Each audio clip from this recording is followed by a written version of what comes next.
لمن يرغب أن يسمع لها أيضا في أي وقت مستقبلي. دكتور فهد الصوت واضح لكن أوكي شكرا. لا أشاهد السلايدات. واضح الصوت عندي واضح. لكن شاهد السلايدات الآن؟ أفضل حاليا. الرجاء بس مشاركة الشرائح إذا سمحت. أنا لا أراها الآن. طيب دكتور. طيب دقيقة خليك معايا. غريبة والله يا دكتور. أنا عملت شير بس الظاهر إنه I don't know if you can see it. Can you see it now? I think it's loading. Hello? Not yet. Okay. Okay.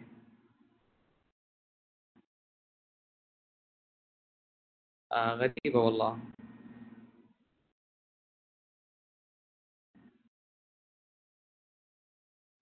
Not yet دكتور؟ لا أنا لا أرى الصورة. أنا عملت شير طيب بس بتجيني أسامي البروجرامز فسويت شير باوربوينت. نعم دكتور صحيح. طيب وداني على صفحة الملف اللي فيها أول سلايد وباينة معايا بس أنا I don't know if you can guys see it or not. Okay. I think now it's loading. Okay تمام. ظهر الآن دكتور. ظهر بالنسبة لي الآن ظهر. Okay. How about the others? نعم إذا ممكن دكتور إذا فتحت الباوربوينت أعملها فول سكرين. Okay, 1 second. Let me do it about that. How about now? Not yet for me. Okay, now ممتاز. تفضل دكتور. الآن الصوت واضح والصورة واضحة. Okay, السلام عليكم. السلام عليكم ورحمة الله. فأول شيء أعتذر على التأخير. ما أدري كانت في شوية difficulties في التكنولوجي. أرحب فيكم جميعا وشكرا دكتور على المقدمة. أحب أدخل في الموضوع على طول بحكم أن أخذنا من وقتكم كثير وتأخرنا.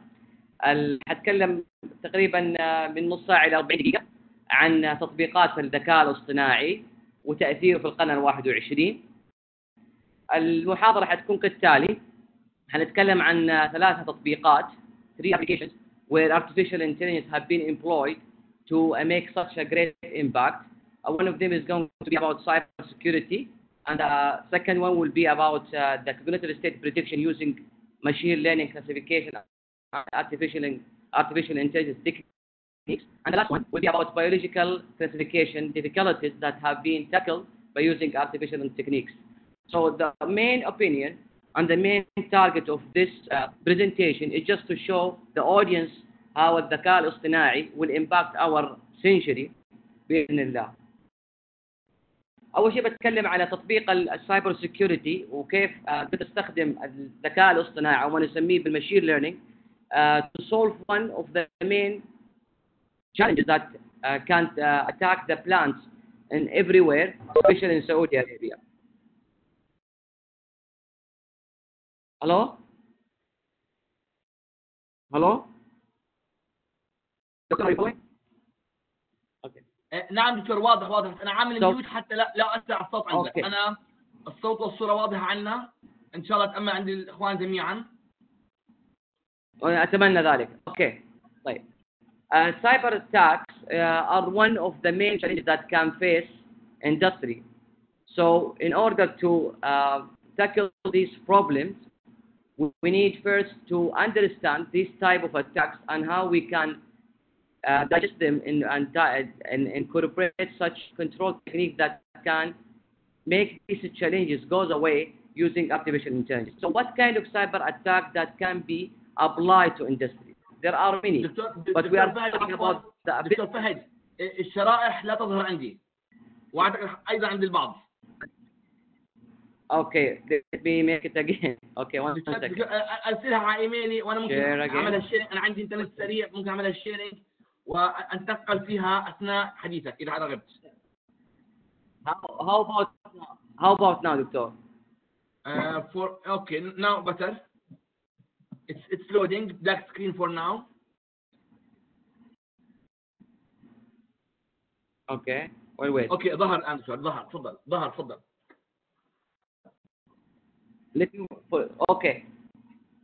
Okay. So معذرة مرة على الانقطاع. So first we will talk about the cybersecurity industrial attacks and how we tackle them using machine learning classification method. Then based on the result of the machine learning for this detection algorithm, we base our controller such that it takes the result of the detection method to calculate appropriate control action that can suppress the attacks. So why we talk about cyber attacks? Because they are so dangerous and they can literally damage the whole process operational safety of the whole plant. So there are many types of cyber attack, but what we're talking about here is the physical cyber attack, not the cyber attack that take the operating system down. We're talking about cyber attack that can hit PLCs in the plant, which stands for program logic controller, that controls the whole plant. And we talk about also cyber security that related to cyber attacks that are related to sensors of the plant. So one of the major examples that happened in 2010 for physical cyber attack, it was in Iran, where some hackers hacked the system of a nuclear plant in Iran, where they get stealthy and get inside the system and were successful attack to hit the plant. So it was a huge damage, and until this day they don't know what is the resource and why these attackers have the ability to get into the system without protecting it. So what are the common types of cyber attack we have in chemical industry and petrochemical industry? There are three physical cyber attacks. There are attacks called denial of service, replay attack, and deception attacks. Our aim here is to just tackle one of these attacks. It's called deception attack, which has a special type of attack. It's called min-max cyber attack.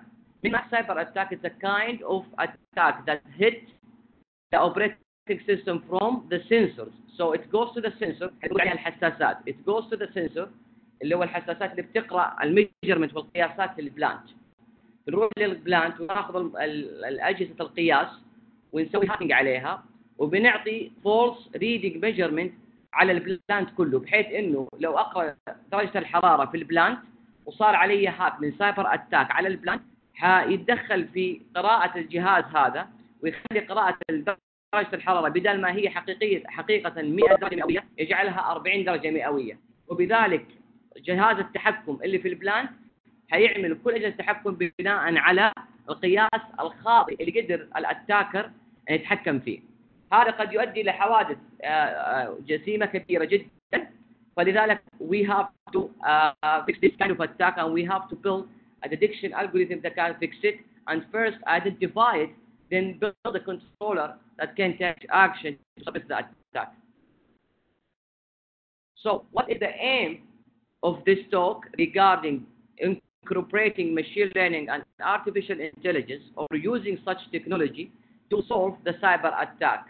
So what we are doing here is basically we first artificially apply or generate a cyber attack using a min-max algorithm, where first we identify the process model of the system.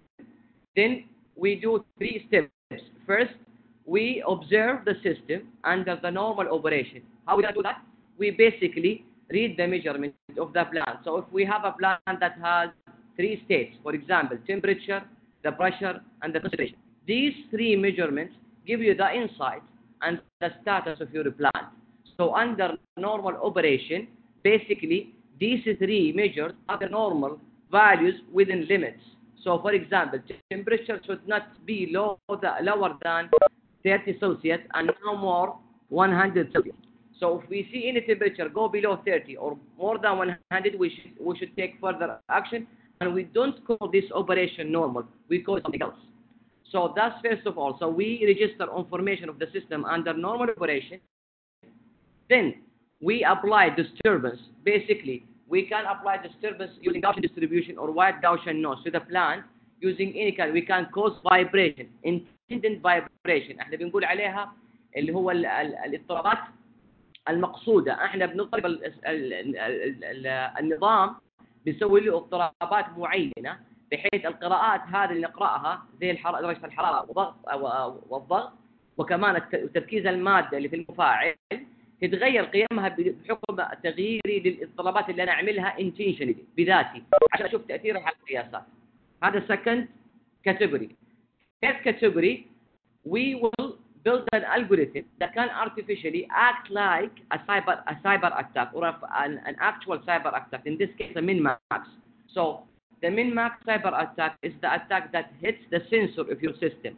So what we do, we go to the sensor system and we apply an algorithm that can give me false measurement of one of the states. So the temperature, we deal with it as a cyber min-max attack. So we build an algorithm. So we will take the actual reading from the sensor and we build it to the algorithm, and the output of that algorithm will be the reading as if the cyber attack has been hit to the system. So we have three classification of data. Data of the state under normal operation, which we can have, and data of the system of the state under disturbance, which we intentionally do, and third, data of the system under the physical cyber attack. So why we do that? Because we will take this bunch of data, we feed them into a classification model. It's called neural network. This is one very popular method that's used in machine learning. It's an advanced learning technique. It's in the deep learning category, where you can use it to build a systematic model that help you to do multi-classification. After that, we will impose the results of the detection algorithm within the MPC controller to calculate appropriate control action. So before we do this, we have to identify what class of nonlinear system are we targeting. So there are many classes of nonlinear system. As we all know, we have ordinary differential equation, we have systems that can be modeled by partial differential equations, and we have systems that can be modeled by a fractional ODE and differential equation. In this talk, we only talk about class of nonlinear systems that can be modeled by nonlinear or ordinary differential equation, where X in this equation represents the process state of the system, such as the temperature, the pressure, and the concentration.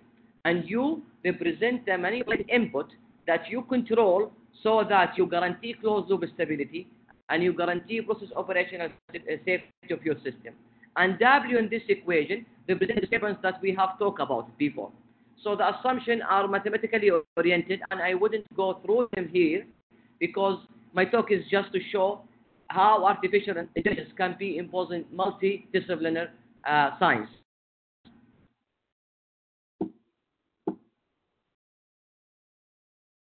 Okay, so this slide, we are talking here about the machine learning or the artificial intelligence algorithm we have used to detect the cyber attack or the type of cyber attack that we are tackling here. So, as we said before, we have a three sets of data. Data under normal operation, which we call them class 1, which is the nominal system, and we have data under which we apply disturbance, which is a class 2, the system with disturbances, and data under the category of system under min-max cyber attack that we generate to mimic the actual cyber attack. So we have three labels. So we have a multi-classification problem. So the neural network algorithm, it works that way. So we have a hidden layer where these hidden layers have activation functions and weights connected between the layers. In which we do in this algorithm or this talk, we only deal with one hidden layer, which is enough for our system. There are many problems. There are many classification problems where they use 2 and 3 and 4 hidden layers. Depending on the complexity of the problem, your choice of the number of the hidden layers will follow. So what are the inputs of this machine learning classification model? The inputs basically are the training data set. The training set that correspond to these three classes of the system. So the input layer is data set of time varying state, which we already talk about, is the state measurement that we obtain from the process of the system for various initial conditions of the above three cases. The hidden layers are containing of some weights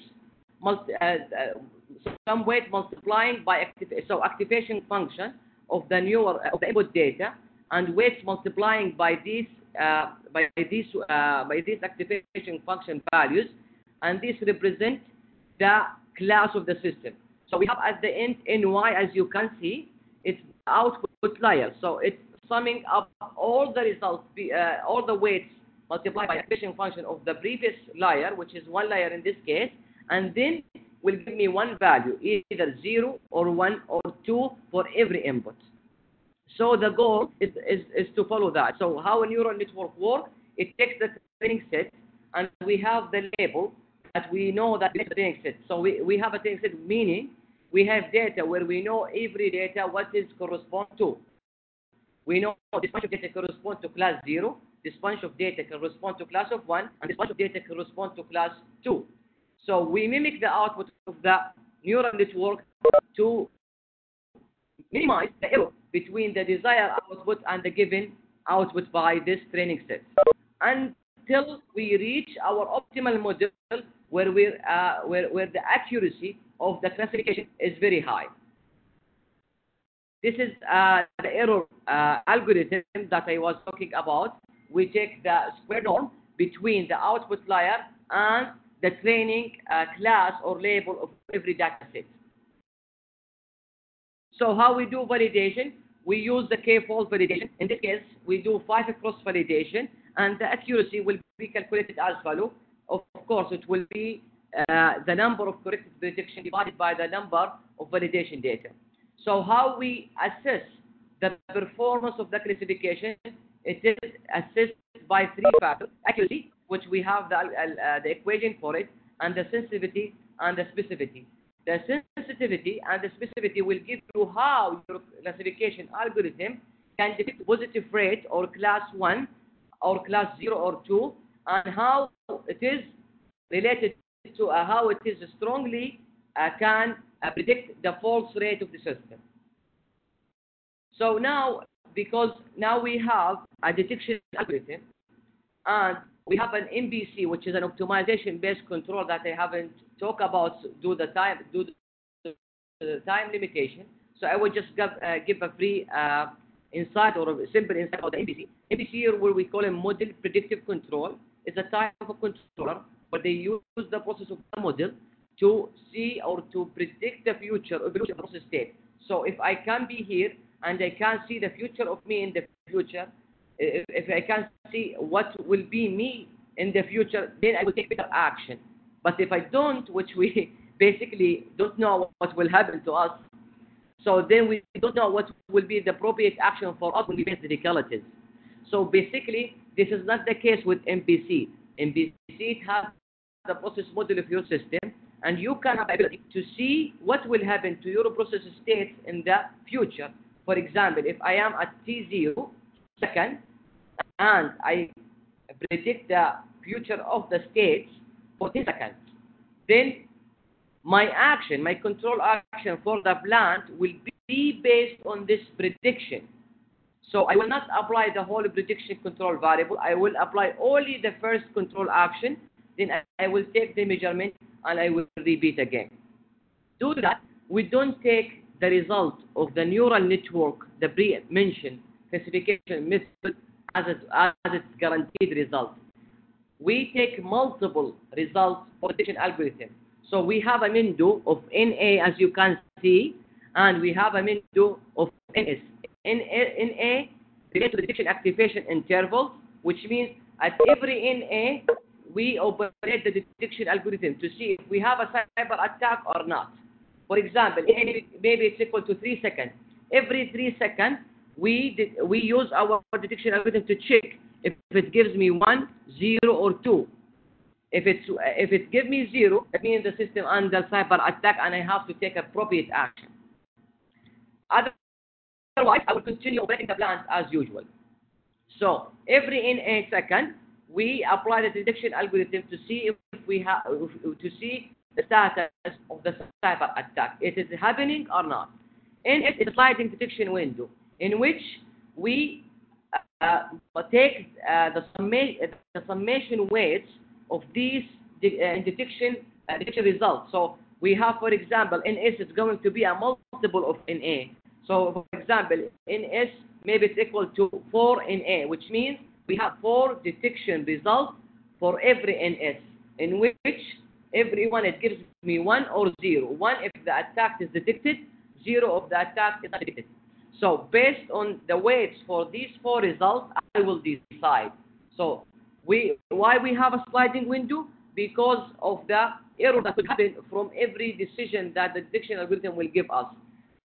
So basically what we are doing here, instead of just taking for granted from one detection result, we don't trust that, but we trust taking the result for 4 seconds, because that will cause the system to shut down. If you give me a status where you say it's an attack, but it's not actually an attack, it's an error of the algorithm.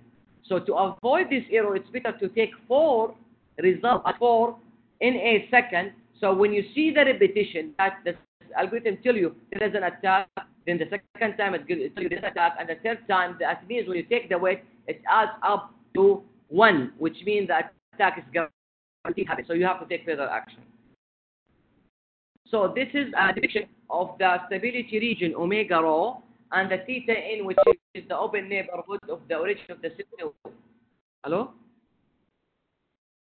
And the theta n is the operating system, the region where the process state and variable and inputs are defined well within the class of system, meaning there are cases when you have a plant that decision variable or control actuator cannot take more than certain value and cannot be below certain value. Therefore, you are not operating in a full state space. You are operating in a restricted state space. So what you see in the middle, which is X, is the steady state point. The steady state point means I like to operate at the steady state in unsafe scenario. I like to operate at the steady state under cyber attack, or sometimes to shut down the system.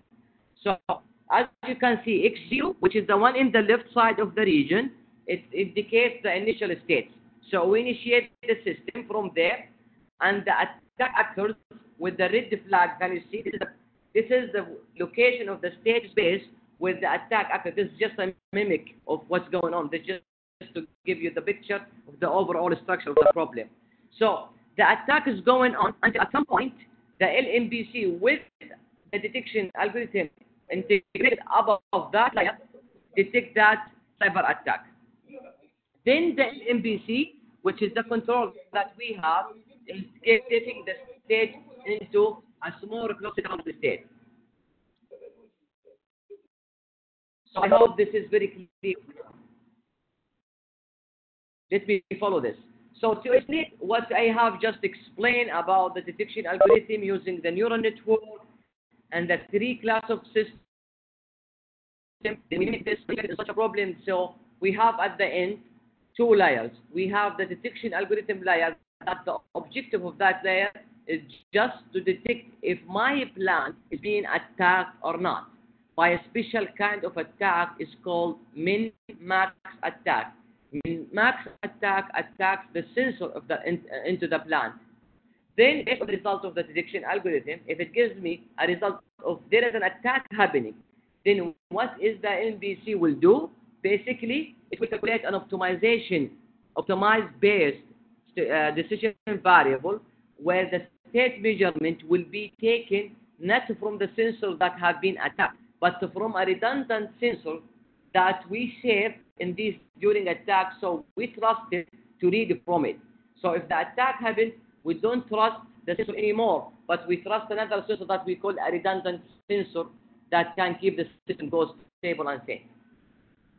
To illustrate and demonstrate the proposed methodology, we have a CSTR example, a catalytic reactor example, as you can see in the right-hand side, where the inputs of this catalytic reactor are the inlet concentration, which is Ca0, that is in the right-hand side of the first equation, and the thermal energy Q. Basically, we have material A comes into the reactor, and we have a material B that is the result of the reactant. So we have A energized within the reactor, and it transformed into another material called B, which is our final product. So what is our aim? What is our economics? What's the objective? Is to maximize the production rate of B. So these 2 second-order differential equations represent the time evolution of the reactant concentration Ca and the temperature profile within the reactor.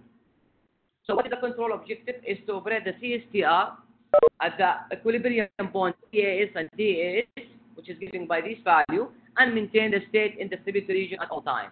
How are we going to do that? We're going to minimize the quadratic objective function defined by X transpose QX, which is the weighted norm of X with Q, and the weighted norm of U with the matrix R. Both of these matrices are positive definite matrices. As we said before, there is no such manipulated input in the plant that are free choice. No, every manipulated input, they have to be restricted or constrained within certain value. Why? Because actual manipulated inputs such as temperature and thermal energy and bulbs are actually restricted due to physical constraint within their mechanical abilities.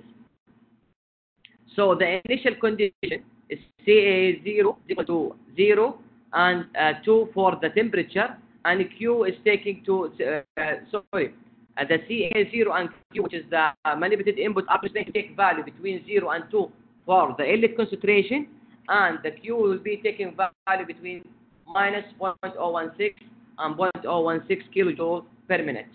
The state variables are written in deviation form so that Lyapunov control theory can be applied. So this is the result that we get when we apply the proposed detection algorithm, and when we apply the cybersecurity attack, and then we see the result of the controller that take the action from the detection algorithm to act accordingly.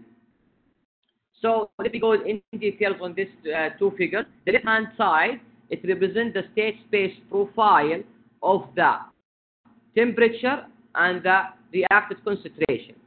So as you can see, the blue curve is mimic the state variable without checking by using the detection algorithm or the neural network. And the green one is with using the cyber attack detection based algorithm using a neural network classification algorithm. And the red trajectory here represents the sensor measurement X bar that we mimic to represent the actual cyber attack into the sensor. And omega rho here, which is the big ellipse with little bit tilted by angle, is represent the stability of our CSTR. As you can see in the small window, as we zoom out that region in the boundary region, gentlemen, you can see there that the state profile have left the stability region, which means we have it outside the black region, which is the dotted black region, which is our stability region. Why that happened? Because that is the case when we don't have the detection algorithm based on the neural network and the LMBC. So we have an LMBC alone. We have been attacked by someone from the outside to our sensor. Our sensor give us false measurement and we don't know. And we act based on the false measurement as if it is not happening. That's what will happen. Your state profile will leave your stability region, as you can see. However, in the green curve, as you can see, when we have the detection algorithm based on the training data that we trained before we operate the system, then we were able to identify that there is an attack is going on. So our NMBC will not take the measurement from the attacked sensor, but alternatively, it will take it from the redundant sensor that we saved for this situation. So as you can see, given that situation, we were able to maintain the green state trajectory within the stability region at all time, and we went back to the steady state. So I would have to say something here. As you can see, even though the blue states have left the stability region, at the end we were able to drag it back to the steady state.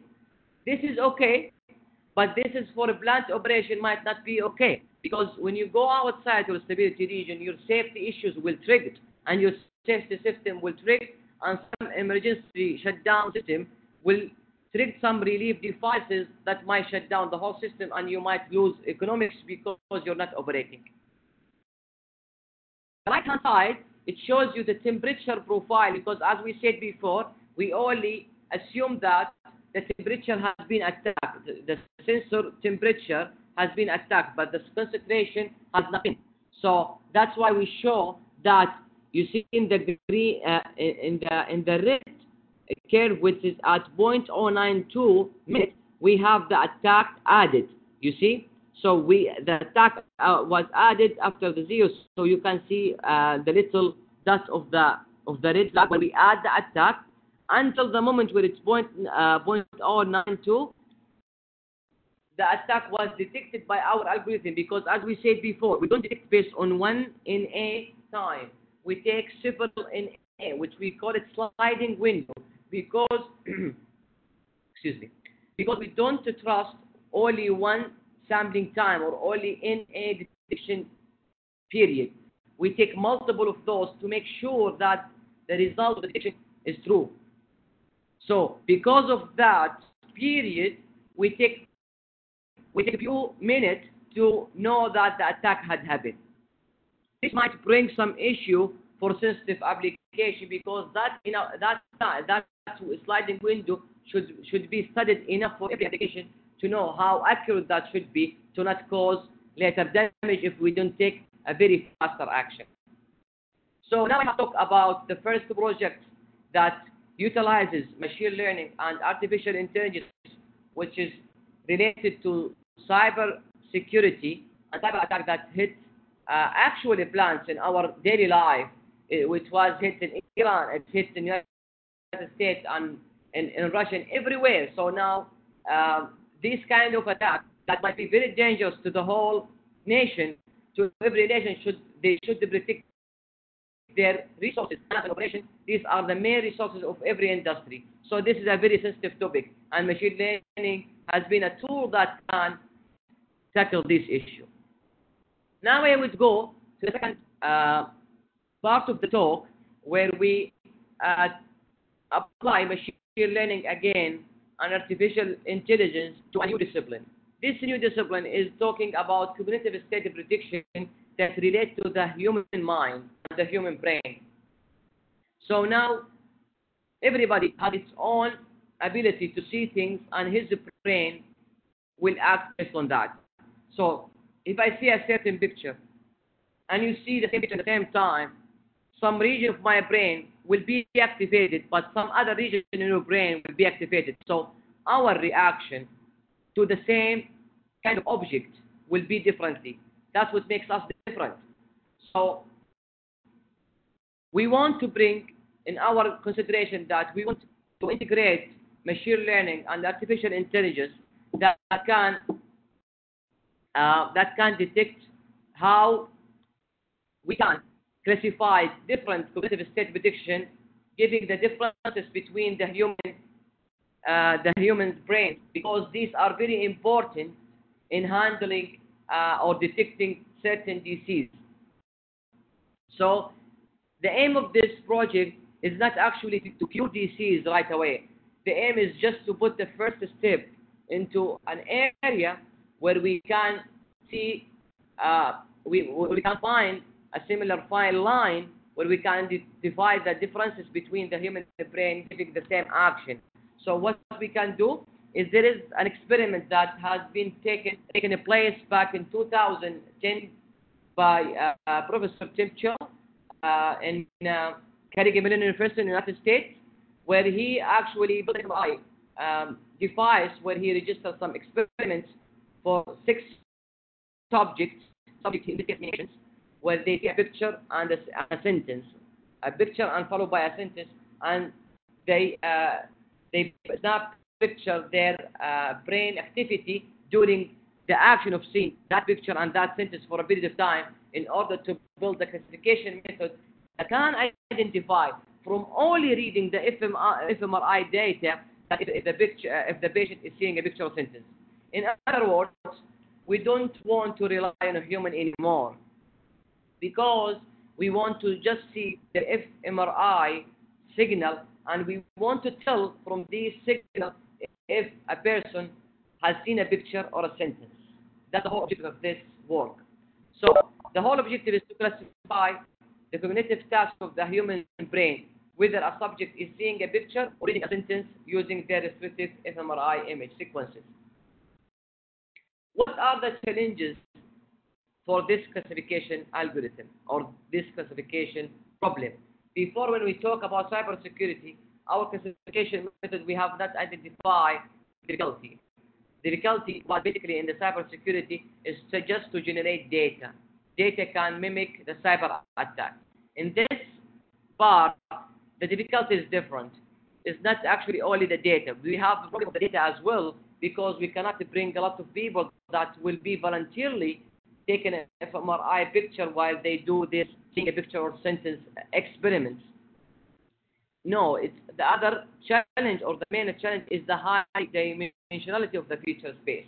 Now we have a few subjects, which we mean here, few patients. Like we have 6 patients, and we have a huge feature vector that represents every trial for every individual subject.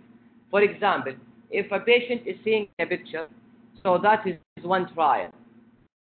That one trial, it is represented by at least 3,000 or 2,000 voxel activities for that trial.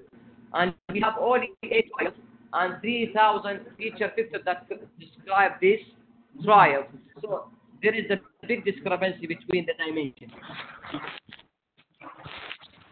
Also, the difference of the human brain responses for the same cognitive task is another challenge. So, as I said before, when I see a picture and we show a picture, our brain acts differently. So that makes a challenge to the classification algorithm to identify from my fMRI data and your fMRI data to see if whether we are seeing a picture or a sentence. So how we tackle this problem is as follows. As the case of any classification algorithm, you need first to generate feature vector. So how do you generate feature vector? Is using fMRI wells linked heavily with the signal processing techniques like Fourier transform, wavelet transform. So the new thing that we did here actually are 2 approaches. We actually apply a semi-critical analysis approach, and we apply a voxel weight-based method, which is a very novel methodology that we inherited from a biological classification approach that we have worked before. So I will talk about this feature in very fast manner. So because I want to go to the voxel weight, which is the main contribution of this work. So how the experiment is set up is as follows. So first we have 4 seconds where the patient see a picture. The picture is basically, as you all can see, it's a sign of a plus above the star. So the patient will see that on the screen, and we save or we read his fMRI signal when he sees that picture for 4 seconds. Then after that, it follows 4 seconds of a blank screen, nothing. Then after that, we see a 4 seconds of a word. In this case, it says cow. So we see the word cows. Then 4 seconds of a blank screen, and it keeps going. 4 seconds of a picture, then followed by a blank, then 4 seconds of a word, then followed by a blank, and so on. So how is the data set are constructed in this case? As I said, there are 6 subjects. 6 subjects indicate 6 patients, where with every individual one of them, we make the same experiment. Based on that, for every subject, we have 8 examples. 8 examples meaning 8 trials, in which we have 40 when the patient or the subject is in a picture, and 40 when the patient sees a sentence. That is a balanced data set. We have then the corresponding voxel activity for every trial or for every example. So we have an 80 example. For every example, we have a multiple number of voxels that are our original feature vector. As you can see, we have an 80 example, which is our full data set, which is very small data set, and we have a 270,000 voxel feature vector representing this example. You see the huge difference of the ratio between the number of the samples and the feature vector. That was a big concern, and that was a big challenge to solve this classification problem over the last 10 years. This is a figure where we show here the the voxel signal, the original voxel signal that represents the 270,000 voxel activity for every trial, then we apply the following feature algorithm to transform it from the original feature vector into something useful, to something that classification can use. In this case, we have Fourier, we have wavelet, and we have SSA and the voxel weight matrix-based feature. Then, after this feature, we take a set of this feature to train and a set of this feature to test. So basically, we take a set where we train, we can build the model using this feature. Then, based on that, we get the model and we apply the model to the testing data set. Based on that, we get the accuracy of the model. That's how classification algorithm works, and this is how machine learning works. So this is just to indicate the issue that I explained before. We have this is the picture of the fMRI signal, the actual one for every trial, where this picture are taken for every 0.5 second of the trial. So if we have the patient see for 4 seconds the picture, that means for every 0.5 second we are taking fMRI picture. At the end, we will have a matrix of the data, where the number of rows indicate the number of patients. Sorry, the number of trials or samples. And the number of indicate the feature vector corresponding to the exact trial. So we have a matrix that of the dimension 80 rows by 2,000 voxels. This can show just an example of how it looks like. As you can see, we have a left matrix and a right matrix. The left matrix indicates the sentence feature matrix, and the right matrix indicates the picture feature matrix.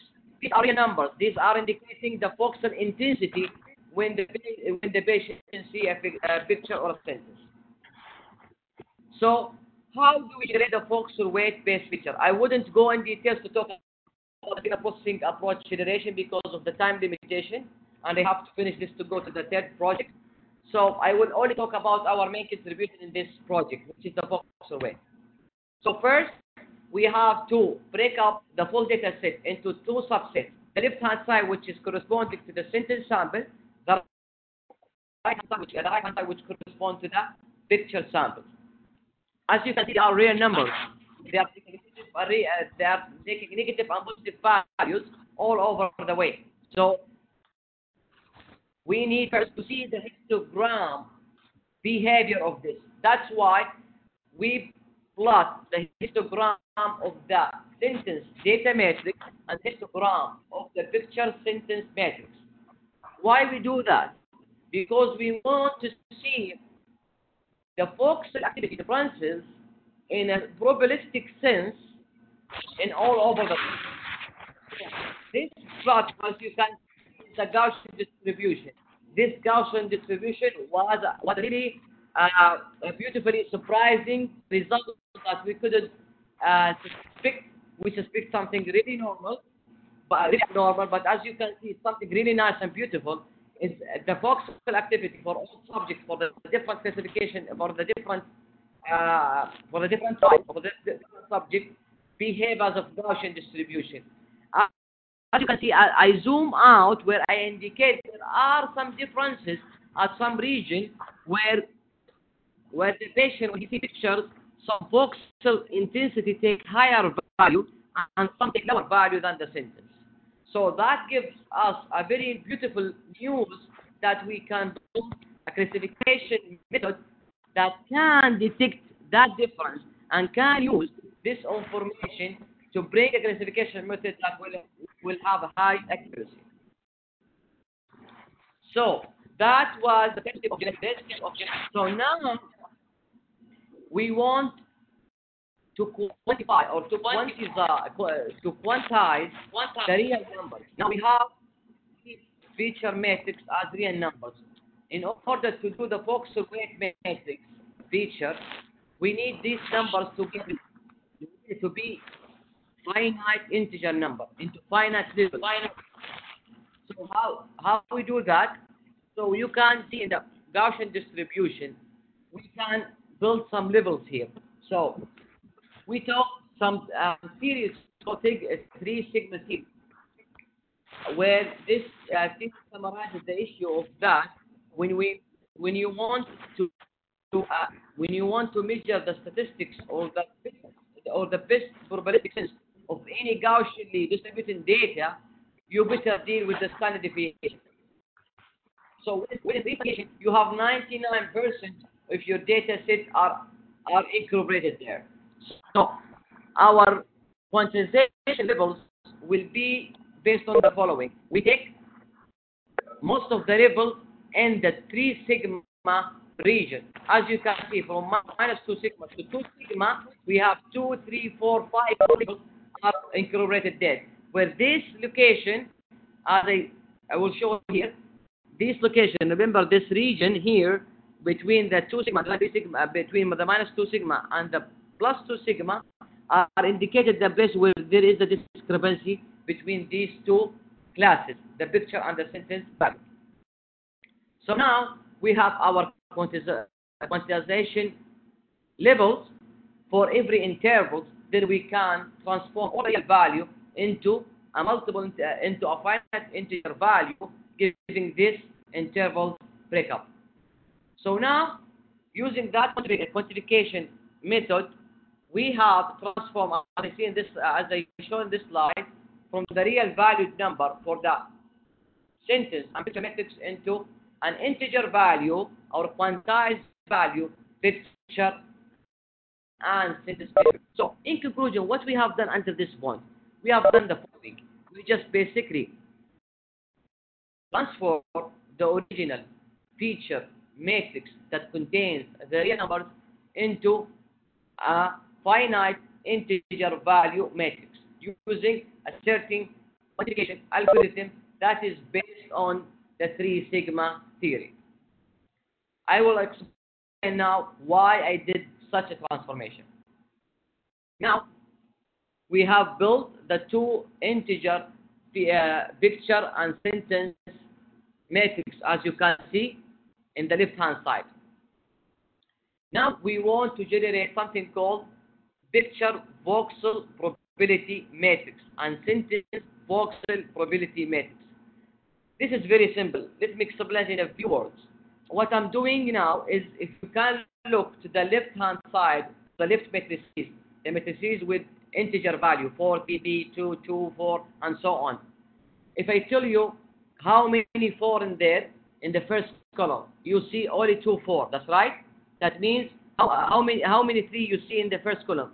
You see 2 3s. How many 2s? You have 2 2s. So that means we have how many samples we have? We have 80. How many of these 80 have the value of 4 for the first column? It will be, for example, 10% and 20% 3 and 30% 4. So at the end, you will have a probability that sum up to 1 for every column. That indicates the probability of everyone. That which means the probability I can find 4 in the first voxel activity for the first try will be 0.3 or 0.2. That's what we are showing in the probability voxel, sentence, and picture weight matrices. We will use these matrices to generate 2 sets of features. So the main challenge that I explained from the same point where I start this problem, I said we have 2 issues for this classification problem. The first is we don't have enough data. And the second is a big discrepancy between the feature vector and the number of samples, which again comes back again to the same conclusion. We have a small number of data sets, so we need to decrease the size of the feature vector from thousands to hundreds. In this case, we suppress it into only 2 feature values. How do we do that? We basically come back to this to the right-hand side matrices, which we call BVWM and SVWM. I use these matrices to scan the left side integer value matrices that I transform them using the proposed quantification algorithm. Then I generate these 2 feature vectors. So I was able to see the behavior of the fMRI signal for every subject corresponding to every trial, giving only 2 feature values. I will use these two figure values and fit it to the classification problem as an input, then I will calculate the accuracy. So, as the case of any classification algorithm, there is a technique that you have to follow in order to do the training and testing. In the first project, we have trained the neural network and test its algorithm using 5-fold cross-validation. We were able to do that because we have a huge data set. Because we generate the data set freely. We have the model, we use the model to generate what we need as data. Then we use this data, we incorporate it into the system, and we did the 5-fold cross-validation. This is the case here. We have a very few number of samples that has been taken from a very well-done experiment in the past, so we don't have control of the data. We are giving only 80 samples for every subject. What can you do giving such a small data? You have only one option, which what we call leave one out experiment, in which you train all the samples and you keep one outside. Then you take the model from those training sets and you basically apply it to the one left sample, where you either get a right decision or a false one. So 100% or 0. Either you hit it or not. You do this as much, you do this as many as samples as you have. So if you have 80 samples and you follow a leave one out scheme, then you will have 80 models and 80 accuracies, ranging between 0 and 100. The average accuracy will add up to 1 accuracy, where you add up all the accuracy and you divide by 80. This is what we call leave one out. This table shows the average accuracy across the 6 subjects for every type of feature that we have developed. X represents the original data feature vector in which we train and test, which means we just take the voxel activity from the brain and we did it into the classification algorithm, and we do nothing and we just see how good it is. Ft corresponds to Fourier transform, and wavelet corresponds to the wavelet transform, and SSA corresponds to the semi-classical signal processing transform, and BWM is corresponding to the voxel weight matrix that I explained just seconds ago about how we generate the quantization scheme, then we generate the matrices. As you can see, all the feature methods have achieved good results for some subjects and very bad results at others. And one point I have to point here is that among all these classification algorithms, I only use one region of interest in the brain. I use the cut region. As we all know, the brain of the human are divided into sub-regions based on neurologists and scientists of the neuro activity, where they identify the region based on the bold signal that will be identified during any given experimental. The data that we use, it has all the voxel activity for all corresponding region of interest. But that was an overwhelming data. So we only take into consideration the calc region, because the calc region is corresponding to the cognitive state activity, in which we read and we see. That's based on a paper that is being published, and we follow their lead. And as you can see, the voxel weight matrix obtains an outstanding result when it hits 100% accuracy for all subjects using the same data set methodology, in which we investigate more, but I don't have time to explain further how we examine this and to make sure that we don't have an overfitting problem, because as any machine learning experts will indicate that this 100% is the question mark. So how we get this 100% without the doubt that you might have overfitted the problem? I have investigated this issue, but I don't have the time to talk about it. So I would really have it I have it in other slides, where if anyone interested, I would really talk about it offline. Sorry. Okay, now we have talked about two projects where we use machine learning algorithms. Both are classification algorithms, are not regression. Both are classification in which we talk about supervisory learning, and into two different disciplines. The first one is about operational security against cyber attack of chemical plants and petrochemical implants. And the second one was talking about biomedical application, in which we apply classification algorithm based on logistic regression using voxel weight to identify or to classify and predict with high accuracy the cognitive state of the human brain. Now we are still in the bio side, where the third project is talking about an LRM algorithm that has been applied to poly A prediction. This is a biological problem. So you have the poly A is a part of the DNA where it's transcribed to become a protein, and that protein trigger some diseases. So we want to be able to identify a prior that this piece of or this part of the DNA can be identified as a trigger of a disease. This is a very challenging problem. This problem has been tackled and have been addressed in the literature since 1970. Until this day, the highest accuracy that brings this problem into success is 87. I'd like to talk about this problem in summary because I'm running out of time. So I would just go and give an overview of the problem. So the outline of this part of the presentation will be as follows. First, I will formulate the problem. Second, I will talk about the frequency-based and statistical-based feature. And then I will talk about the position weight matrix-based feature. And lastly, about the wave-based feature. Then the results based on all developed features that I just mentioned. So the problem is a very basic one. We have two sets of data. It's a binary classification problem.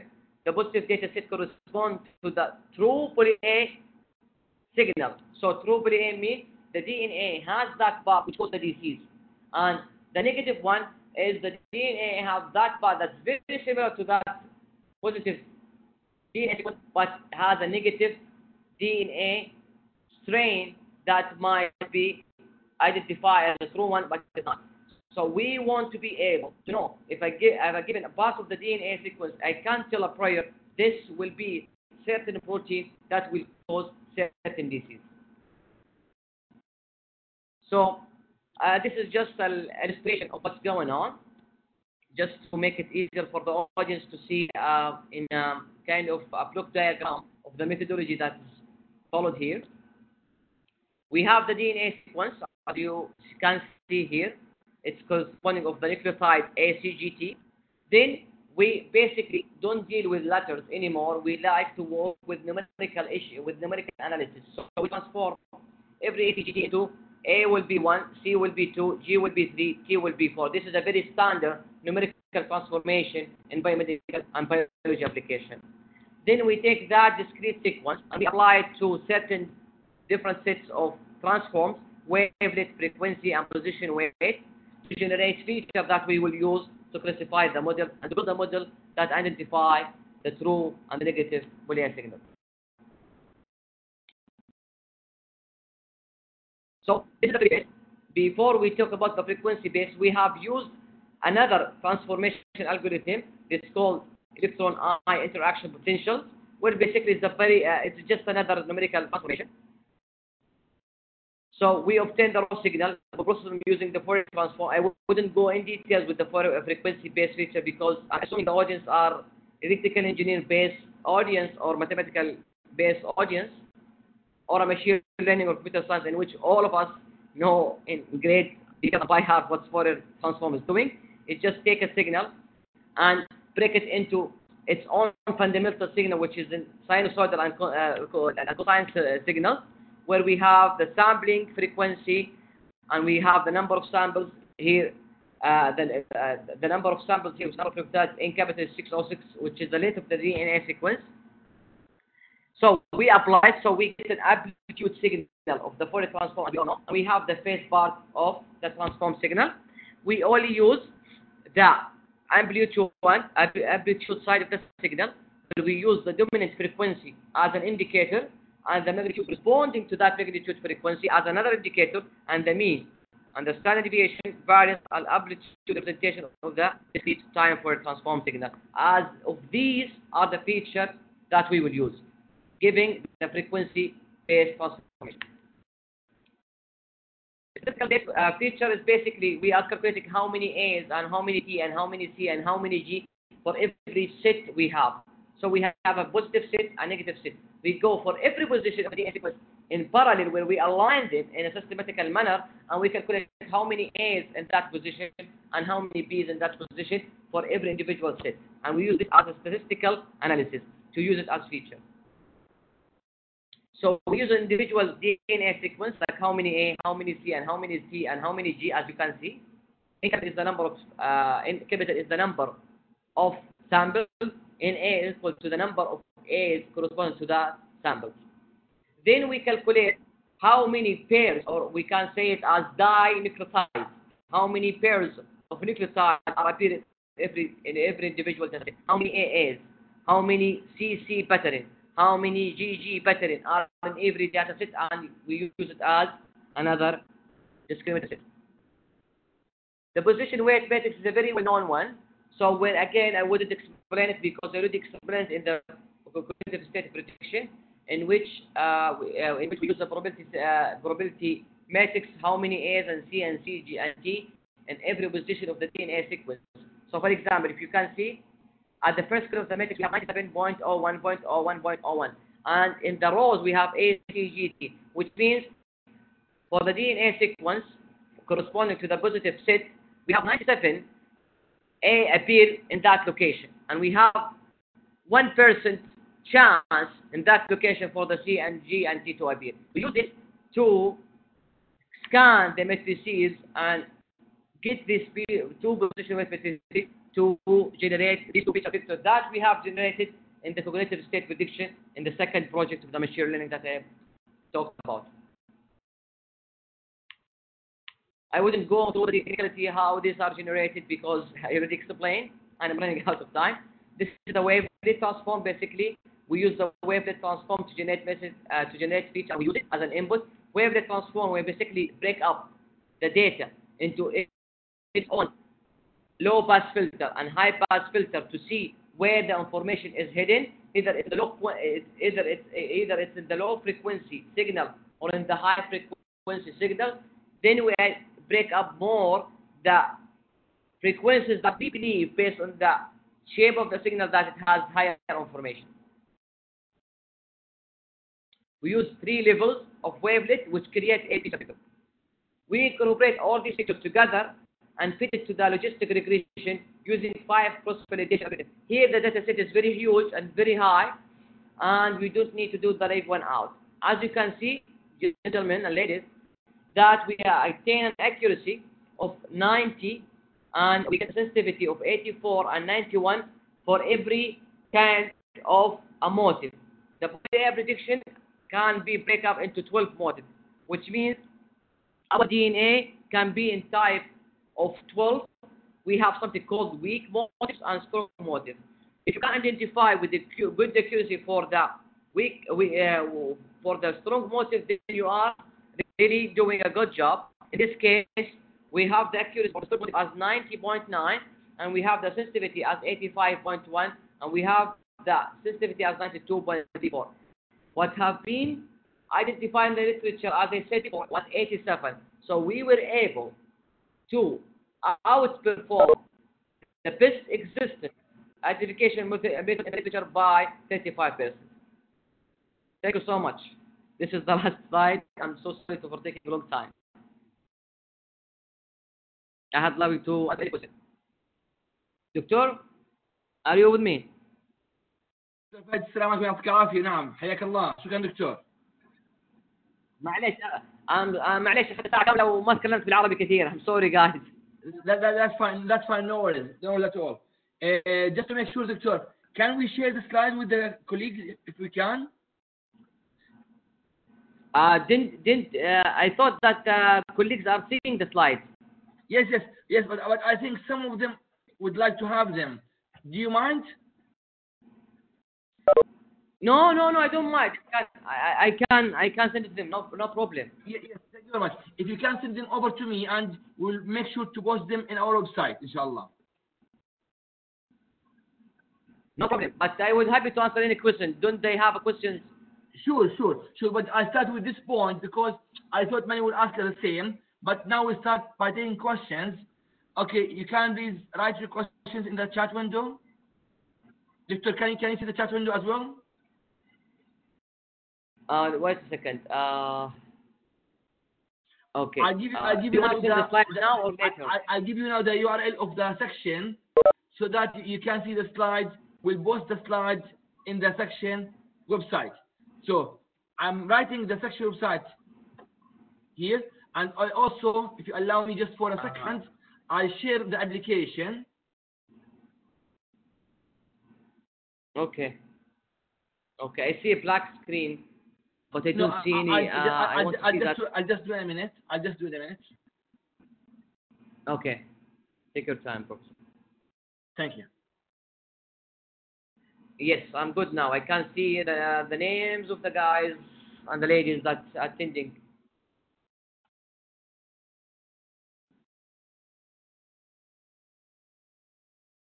Okay. Now can you see my browser? I can see it. Yes. Okay. This is our website. Yes. The URL is sites.ieee.org/WSA, stands for Western Saudi Arabia section. So that's our website. You can visit our website, and there's a link here called webinar series. In the webinar series, you can see information about all the webinars that we have. Now the latest is yours, Doctor. Upcoming webinar on AI applications by Dr. Fahad Albalawi, December. I think the date needs to be corrected because it should be December the 15th. Anyway, that's the title of the talk. That's your name and now the correct date and the timing. And if you can provide us with the slides, we can also post them here in the same website. That's sites.ieee.org/WSA. And now, again, to make it simpler, I'll put the link again in the chat window. Okay. Okay. Doctor. I copy it. Now, what other questions we have? Now, here we have a question from Doctor or Engineer وفاء الغامدي, I guess. هناك خطأ شائع في مصطلح الذكاء الصناعي والاصطناعي. Okay. What do you think, Doctor? ما أسمعك. Okay. There's a question, سؤال. ما الفرق بين الذكاء الصناعي والاصطناعي؟ هل استخدام أحدهما هو خطأ شائع؟ Shall we say ذكاء صناعي ولا ذكاء اصطناعي؟ أوكي. والله صراحة الكلمة باللغة العربية اللي هي الذكاء الاصطناعي وليس الصناعي. Yes. Okay. If you allow just me to add, because I'm working in the same field, الذكاء الصناعي that was going through a process or in a factory. So I think the correct term is الذكاء الاصطناعي, artificial intelligence, just to differentiate between the human or natural intelligence. Artificial. Yes. So, artificial يعني اصطناعي. Artificial. Yes. So the correct term is الذكاء الاصطناعي. Yes. Any other questions from other colleagues?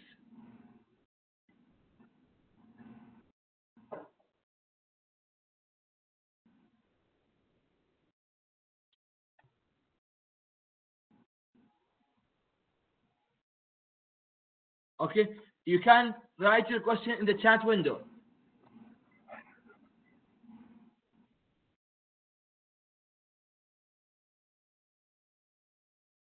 Do you have any other questions?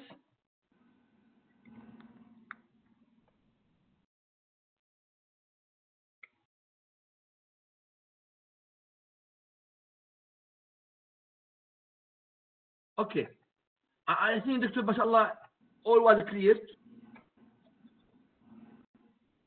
I hope, والله دكتور, I was talking really fast because to capture with the time. That's fine. And anyway, inshallah, also we'll have the recording. Also in the same website, we'll put link to the recording. Okay, أنا حسيت إنه too much data. Maybe the audience went through a lot of data, so it was 1 hour, so I thought I would be able to finish them with good coherence, but I'm not sure. Okay. Yeah, no, that's fine. We have another question, Doctor, about why we need hidden layers in artificial neural networks. ما هي فائدة hidden layers? Okay, the hidden layers, that's a good question actually. The hidden layers, as I mentioned before, the hidden layers are the one that gives you the ability to predict fast or slow your intended result. So it depends about the size of the data, of the input, and the type of the data that you operate with. So for example, if you have a very challenging classification algorithm and you have a huge data set, such as the OpenAI that Google is taking now as a big project, so they don't deal with 1 or 2 or 3 or 4 hidden layers. They go with something called deep layers. Actually, they go to 100 or 90 and 80. As you go with the layers, as you make it complex, and you don't have the ability to interpret the result. يعني خليني أقولها بالعربي. نقولها اللايرز المخفية هذه في النيورال نتورك، كل ما كثرتها كل ما جعلت البروبلم عندك أعمق وأصعب في فهمها، بس إنه النتائج حتكون عندك أفضل. يعني ممكن الأكيوسي حقتك بتكون 90 ولا 92%، which is a great accuracy، بس أنت ما عندك الابيليتي أن تعرف إنه ليش طلع لي الأكيوسي كذا عالي، ما عندك خلفية، لأنك أنت عمقت المشكلة في اللايرز وكثرت اللايرز، فأصبح عندك البروبلمز أناليسيس very hard to tell. فإتس يعني it's a balance, it's a trade off problem. يعني you have to balance the number of hidden layers so you can still see why you are getting good results. Sometimes you are getting good results, but you don't understand why. This is a big problem. Of course. Now, does this have anything to do with the linearity of the relation between the input and the output? Is it linear or non-linear relation between the input and the output? Of course, but in most of the cases, Doctor, in most of the cases, the relationship between the input and the output will be definitely not linear. Otherwise, if it's linear, then we wouldn't have at the first place actually to build the classification algorithm. We can tell from just a linear relationship to tell if I give in a random sample, it will be that on the left side. Yes, thank you. Yes. Now, another question from Dr. Abdullah or Mr. Abdullah. What are classification algorithms? What do they do? Good question. طيب خليني أقولها بالعربي. أنا الكلاسيفيكيشن algorithm نقولها بالعربي اللي هي خلينا بس إن شاء الله أجيبها صح، يعني هي خوارزميات يعني للكلاسيفيكيشن. الكلاسيفيكيشن معناتها بالعربي يعني اللي عشان تسوي كلاسيفاي حاجه احنا بنقولها بالعربي، ايش بنقولها بالضبط يعني ما تكون كلمه يعني بتكون عندي بيانات معينه. هذه البيانات تصنيف دكتور. شكرا على الهضم. اللي هو خوارزميات للتصنيف. فهي عندي داتا، هذه البيانات يا اما تكون مصنفه ان هذه تتبع A ولا تتبع B، ما عندها اي تبع اخر. يعني اي مثلا معلومات عندي يا انه هذه المعلومات تتبع رجل او امراه، يعني هذه المعلومات لا ما تخرج عن رجل والامراه، فانا تعطيني معلومات معينه اقدر اعرف المعلومات هذه انه من المعلومات هذه معلومات رجل او امراه بدون ما اعرف انتنشن هذا رجل ولا امراه. فهذه اسمها باينري كلاسيفيكيشن، تصنيف ثنائي، يعني يكون عندك احد الناتجين يا A يا B. وفي عندك مالتي كلاسيفيكيشن اللي هو التصنيف المتعدد، يكون عندك A و B و C. هذا معنى الكلاسيفيكيشن. Okay, Doctor, is it supervised or unsupervised learning? Classification algorithms. I mean, if you can of course between all. Yeah, because I think there's some kind of mix between classification and clustering. Okay. Let me explain this. Okay. Please. خليني أقولها بالإنجليزي أفضل هنا لأنه ما إحنا ما لخبط. Okay. Machine learning are identify as two types of learning. We have something called supervised learning and unsupervised learning. Let me write it down for you. Supervised learning, in which we have classification and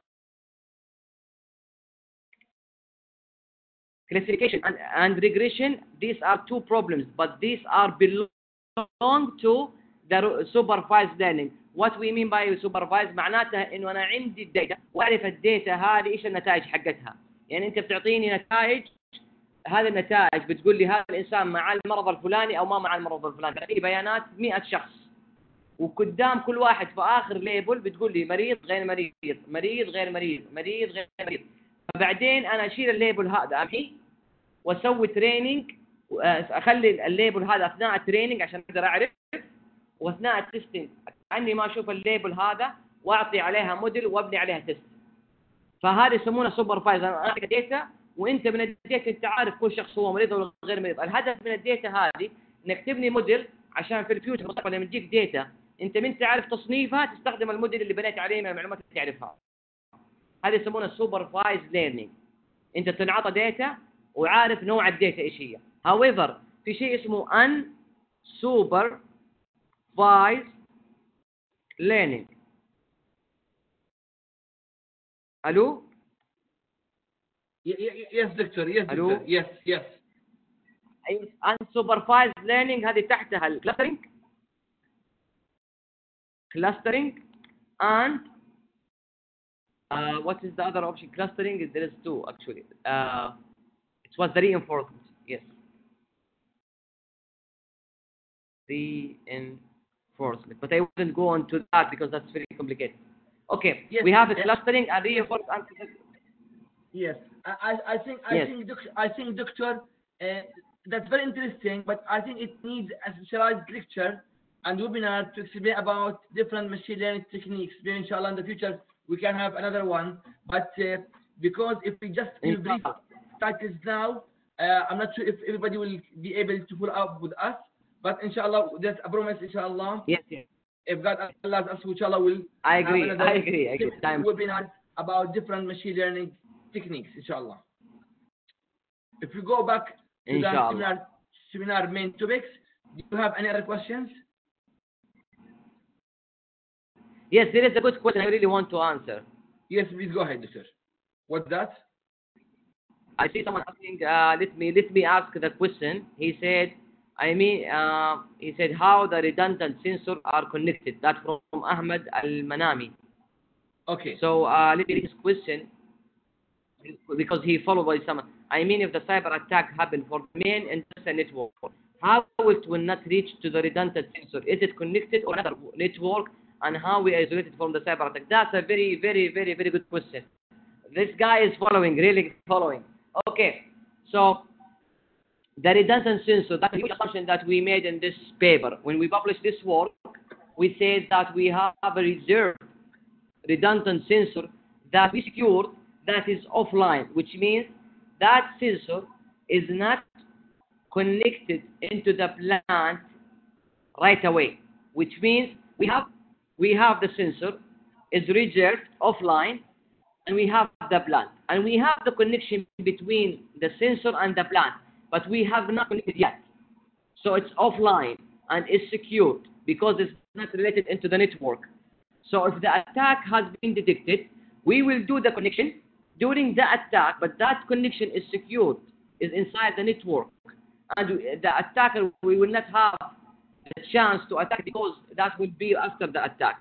So this again is an assumption because maybe the attack will have access to that redundant sensor in any manner.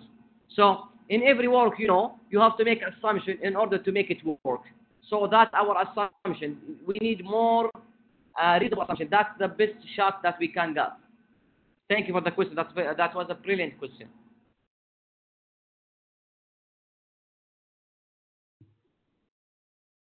Thank you very much.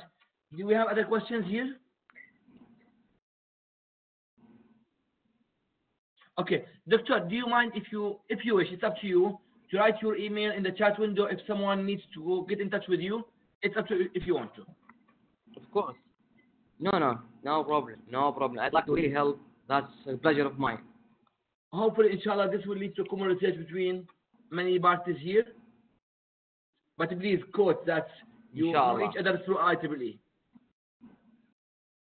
So, Doctor. Say that again? Yeah, I'm just saying that you need to quote that, acknowledge that you know each other through IEEE if you've done common research later on. Yeah, sure. That's really going to happen.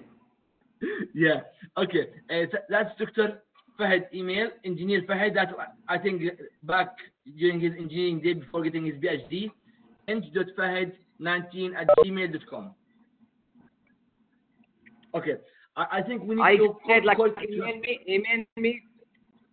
email me. I'm just saying, I'm writing like email me please with all your questions. So I really mean that. If you have a question, and just refer to this IEEE email as a reference, so I can link what we are talking about. Yeah. Now just I write again. Larger size. So I hope now you can see the notepad. In the notepad, can you see my notepad?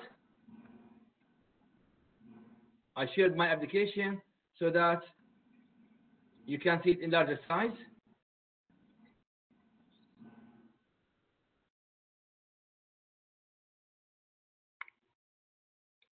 That's a very nice meeting دكتور والله الله يجزاك خير يعني انت يعني بتصغر الجاب اللي بين النيشن.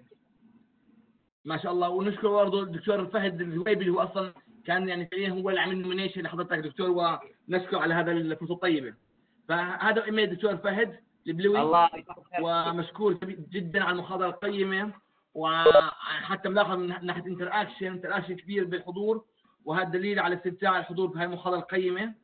فنشكر مره اخرى الدكتور فهد، وان شاء الله الحمد لله كIEEE موعدنا دائما مع لقاءات قادمه، وان شاء الله زي ما احنا اعلنا عن موقع IEEE وايضا موقع تويتر الخاص بIEEE، راح نعلن عن اي محاضرات باذن الله قادم باذن الله رب العالمين. طيب هذا ايميل دكتور فهد. امين. نتوقف الان اخواننا، بتوقع يعني عندكم توقع بكره لونج داي، فنتوقف هون ان شاء الله، ونشكر الجميع. والله عندي طلاب اختبرهم. امين. الله يكون بعون. في امان الله. في امان الله. حياكم الله جميعا. مع السلامه.